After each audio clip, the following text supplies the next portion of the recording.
যত বয়স বাড়ে তত সময় কেন দ্রুত হয়ে যায়? তোমরা হয়তো সবাই কখনো না কখনো অনুভব করে থেকেছো যে যত আমাদের বয়স বাড়ে তত সময়টাও যেন খুব তাড়াতাড়ি এগিয়ে যায়। যেমন এই যে 2019 সাল 2020 সালে কোভিড চলছিল, সেখান থেকে কখন 2025 সাল হয়ে গেল আমরা টেরই পাইনি। যখন ফিরে দেখছি তখন দেখছি বাপরে, এত তাড়াতাড়ি 4-5 বছর কীভাবে কেটে গেল।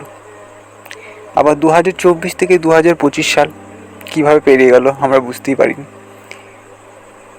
আরও যদি ভালোভাবে খেয়াল করি, 2025 সালের এই কয়েকদিন আগে আমরা ফার্স্ট নিউ ইয়ার সবাইকে, আমাদের বন্ধুদেরকে, প্রিয়জনকে সেন্ড করেছিলাম হ্যাপি নিউ ইয়ার বলে। তো সেই জানুয়ারি মাস থেকে জুন মাস, 6 মাস কখন কেটে গেল আমরা টেরই পেলাম না। তো এরকম কেন হচ্ছে? এর পেছনে কি কোনো কারণ রয়েছে, নাকি জাস্ট এটা আমাদের একটা ভ্রান্ত ধারণা? আমরা যখন ছোট ছিলাম তখন একবার দুর্গাপুজো হওয়ার পরের বছরে দুর্গাপুজো আসতে কত টাইম লাগতো, আমরা যখন পেছন ফিরে দেখতাম তখন মনে হতো যে বাপরে, কত সময় লেগেছে আগের বছর থেকে এই বছর পৌঁছতে।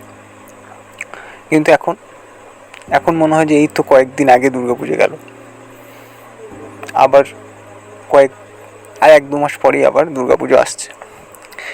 তো এর পেছনে কারণ কি? কেন সময় দ্রুত হয়ে যাচ্ছে আমাদের বয়স যত বাড়ছে?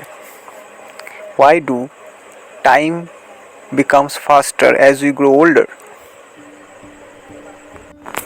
দেখো, এই যে 2020 থেকে 2025 বা 2024 থেকে 2025 বা যে কোনো একটা সময় ধরে নাও, তো সেই সময়টা যে ডিউরেশন, সেই সময়টা কি চেঞ্জ হচ্ছে? একদিন 24 ঘন্টাতেই হচ্ছে, 1 বছর 365 দিনেই হচ্ছে, না কমছে না বাড়ছে। তাহলে যদি একদিন 24 ঘন্টা হয় এবং 1 বছর 365 দিনে হয়, যদি এরকম তো হয় না যে একদিন আমরা যখন বাচ্চা ছিলাম, ছোট ছিলাম, তখন একদিন 24 ঘন্টায় হতো, কিন্তু এখন আমাদের যে একদিন সেটা 12 ঘন্টায় হয়ে যাচ্ছে, এরকম তো নয়। সুতরাং এটা খুবই নিশ্চিত যে আমাদের মস্তিষ্কেই এমন কিছু হচ্ছে, যেটার জন্য আমরা সময়টাকে এখন যত আমাদের বয়স বাড়ছে সেটা আমরা অনুভব করছি যেন খুব দ্রুত পেরিয়ে যাচ্ছে বা অনেক দ্রুত কেটে গিয়েছে, এরকম মনে হচ্ছে। তো ঘুরি ফিরি সেখানেই আসি যে কেন এরকম মনে হচ্ছে। তো আমাদের যে মস্তিষ্ক, সেটা এই যে সময়ের যে অনুভূতি, সময় আমরা যে বলছি যে এতটা সময় পেরিয়ে গেল, এত তাড়াতাড়ি সময় পেরিয়ে যাচ্ছে, ঠিক আছে, এই মাসগুলো এত তাড়াতাড়ি কীভাবে পেরিয়ে গেল, ঠিক আছে, এই যে অনুভূতিটা, সেটা যে সৃষ্টি করে নতুন অভিজ্ঞতার মাধ্যমে। মানে আমাদের নতুন অভিজ্ঞতার যত বাড়ে, আমাদের মস্তিষ্ক এটা অনুভব করায় যে সময় কিন্তু অনেক বেশি ছিল।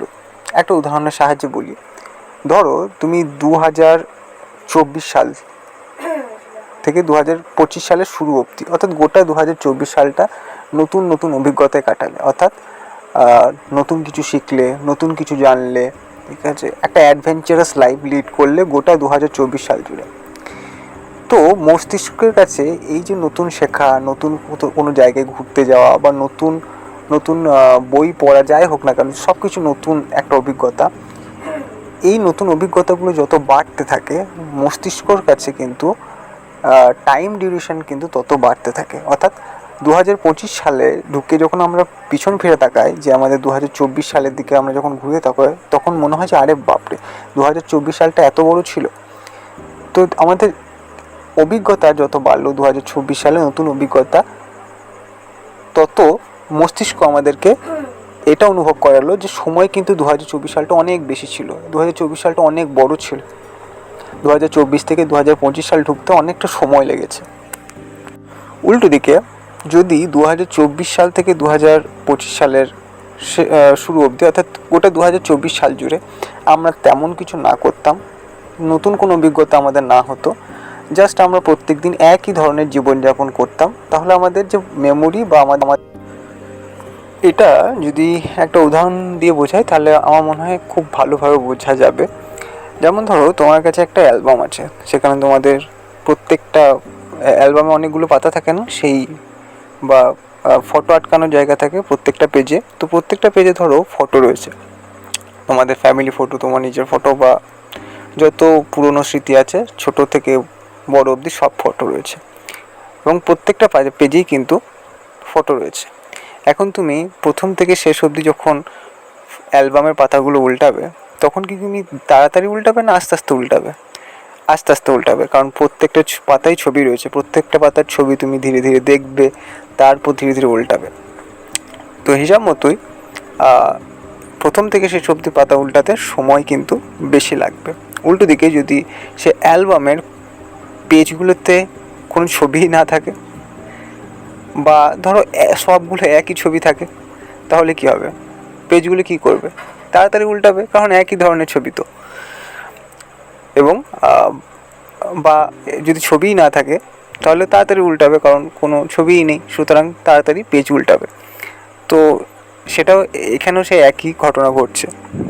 যখন আমাদের কাছে নতুন অভিজ্ঞতা, নতুন স্মৃতি রয়েছে, তখন আমাদের যে মস্তিষ্ক খুব ধীরে ধীরে সময়কে অতিবাহিত করছে।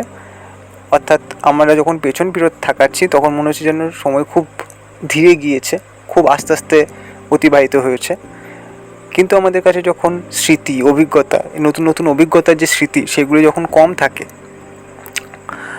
তখন মনে হয় যে সময় বোধহয় খুব দ্রুত পেরিয়ে গেল। খেয়াল করে দেখো, আমরা যখন ছোট ছিলাম তখন সব কিছুই নতুন ছিল, নতুন জায়গা, নতুন মুখ, নতুন অভিজ্ঞতা। আমাদের মস্তিষ্ক তখন এই সব নতুন কিছু জিনিস খুবই ডিটেলে, খুবই পুঙ্খানুপুঙ্খভাবে মেমোরিতে স্টোর করে রাখতো। এবং তখন এর ফলে কি হতো, আমাদের যে সময়ের ধারণাটা সেটা মূলত খুব বেশি, মানে আমাদের কাছে জীবনটা অনেক বেশি বলে মনে হতো, 1 বছর অনেকটা বড় বলে মনে হতো। কারণ একটাই, সব নতুন অভিজ্ঞতা, new information, new adventure, new faces, new places, new learnings, new curiosity, সব কিছু নতুন। প্রত্যেক দিন নতুন কিছু না কিছু আমরা শিখতাম ছোটোবেলায়। কিন্তু আমরা যত বড় হতে থাকলাম তত আমাদের যে লাইফস্টাইল, আমাদের প্রত্যেক দিনের জীবন, সেটা আরও বেশি বোরিং হতে লাগলো। একই রকম জিনিস, ঠিক আছে, সেই একই পড়া, ইন্টারেস্টিং কোনো কিছু জিনিস নেই, ঠিক আছে। তো যত আমরা বড় হতে থাকি আমাদের জীবনে যে বোরিংনেস সেটা আরও বাড়তে থাকে। বোরিংনেস বাড়তে থাকার অর্থই হচ্ছে আমাদের জীবনে নতুনত্বের অভাব, নতুন কিছু শেখার অভাব। যখন আমাদের সেটা বন্ধ হয়ে যায়, আমাদের মস্তিষ্কের কাছে সেই নতুন অভিজ্ঞতার মেমোরি তৈরি হয় না, তখন কি হয়, আমাদের মস্তিষ্ক এটা আমাদেরকে অনুভব করায় যে আমাদের যে সময়টা সেটা অনেক তাড়াতাড়ি অতিবাহিত হয়ে গিয়েছে। আমরা যখন পিছন ফিরে তাকাই তখন মনে হয় যে সময়টা খুব তাড়াতাড়ি অতিবাহিত হয়ে গিয়েছে। তো এটাই সিম্পল কারণ। কেন, এক কথায় যদি আমি বলি, এটাই একটাই কারণ যে আমরা যখন পিছন ফিরে তাকাই তখন কেন মনে হয় যে সময় খুব তাড়াতাড়ি পেরিয়ে গেল এখন। এর কারণ একটাই, যে আমাদের জীবন খুবই বোরিং হয়ে যাচ্ছে দিন দিন। এটাই সে কারণে আমাদের মস্তিষ্কের কাছে নতুন কোনো অনুভূতি নেই, নতুন কোনো এক্সপিরিয়েন্সই নেই।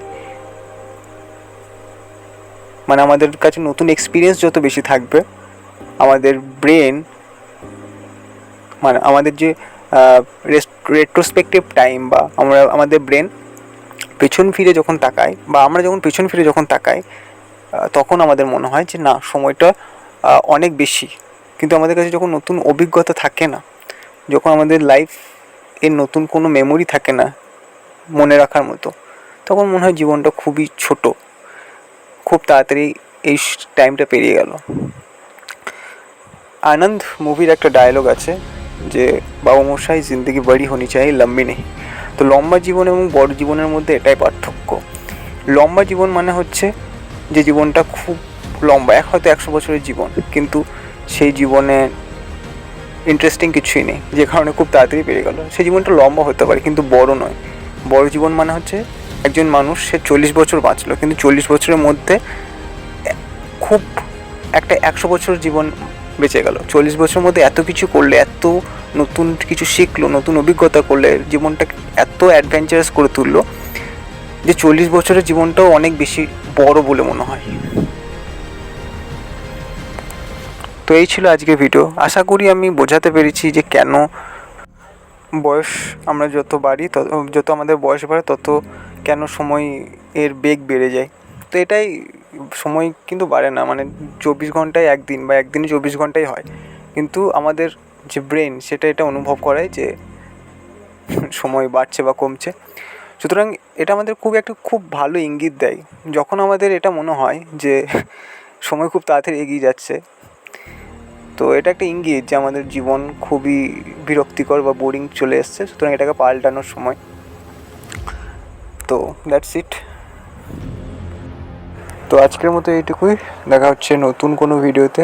ততদিন নতুন কিছু শিখতে থাকো, নতুন কিছু বুঝতে থাকো, নতুন কিছু জানতে থাকো, নতুন অ্যাডভেঞ্চার করতে থাকো, নতুন চ্যালেঞ্জেস নিতে থাকো, কারণ এগুলো দরকার জীবনকে বড় করার জন্য এবং একটা ইন্টারেস্টিং জীবন বাঁচার জন্য।